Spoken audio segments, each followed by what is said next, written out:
AK ബാലന്റെ വിവാദ പരാമർശത്തെക്കുറിച്ചുള്ള ചോദ്യത്തിന് മറുപടി പറയാതെ CPI സംസ്ഥാന സെക്രട്ടറി ബിനോയ് വിശ്വം. LDF യോഗത്തിലെത്തിയ ബിനോയ് വിശ്വം പ്രതികരിക്കാൻ തയ്യാറായില്ല.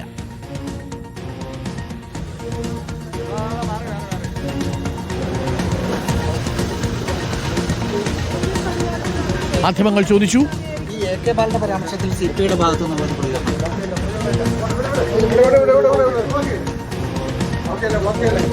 മാധ്യമങ്ങളോട് പ്രതികരിക്കാതെ ബിനോയ് വിശ്വം LDF യോഗത്തിനെത്തി. LDF യോഗത്തിന് മുഖ്യമന്ത്രി ഉൾപ്പെടെയുള്ളവരെത്തിയിട്ടുണ്ട്. തദ്ദേശ തെരഞ്ഞെടുപ്പ് ഫലം വിലയിരുത്തുന്നതിനോടൊപ്പം നിയമസഭാ തെരഞ്ഞെടുപ്പ് തന്ത്രങ്ങൾ ആസൂത്രണം ചെയ്യും. റഹീസ് റഷീദ്, ഒരുപക്ഷേ ഇനി ജമാഅത്തെ ഇസ്ലാമിയെ മുൻനിർത്തിക്കൊണ്ടുള്ള പ്രചരണത്തിനും അപ്പുറത്തേക്ക് വികസനം പറഞ്ഞുകൊണ്ടുള്ളൊരു പ്രചരണത്തിലേക്ക് ഇടതുമുന്നണി കടന്നേക്കാം. ആ തന്ത്രങ്ങൾ മെനയുകയാണ് ഇന്നത്തെ ഇടതുമുന്നണി യോഗത്തിന്റെ പ്രധാനപ്പെട്ട ലക്ഷ്യം.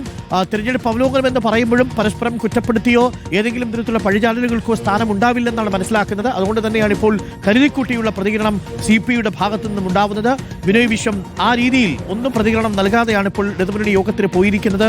ഒരുപക്ഷെ നേരത്തെ മുഖ്യമന്ത്രി മന്ത്രിമാരോട് പറഞ്ഞതുപോലെ അതേ കാര്യം തന്നെ ഇക്കുറി ഇടതുമുന്നണിയുടെ യോഗത്തിലും ആവർത്തിക്കാനാണോ സാധ്യത?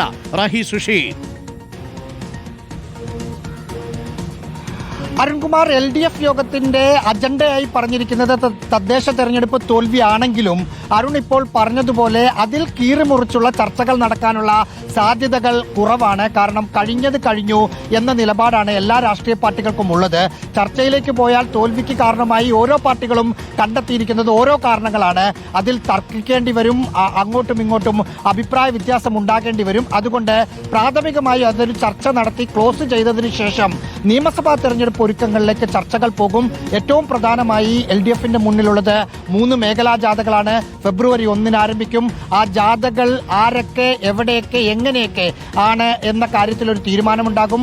ഓരോ പാർട്ടിയുടെയും പ്രതിനിധികൾ ആരാണ് എന്ന കാര്യത്തിൽ ഇന്ന് തീരുമാനമുണ്ടാകും. ഒപ്പം നിയമസഭാ സീറ്റ് വിഭജന ചർച്ചകളിലേക്ക് കടക്കുന്ന ഏതൊക്കെ കക്ഷികളുമായി ഏതൊക്കെ ദിവസം ചർച്ചകൾ എന്നൊരു ഡേറ്റ് വരെ രൂപീകരിക്കാനുള്ള സാധ്യതകളുണ്ട്. 12-ാം തീയതി കേന്ദ്രത്തിനെതിരെ മുഖ്യമന്ത്രിയും LDF ജനപ്രതിനിധികളും പാളയം രക്തസാക്ഷി മണ്ഡപത്തിൽ പ്രതിഷേധം നടത്തുന്നുണ്ട്.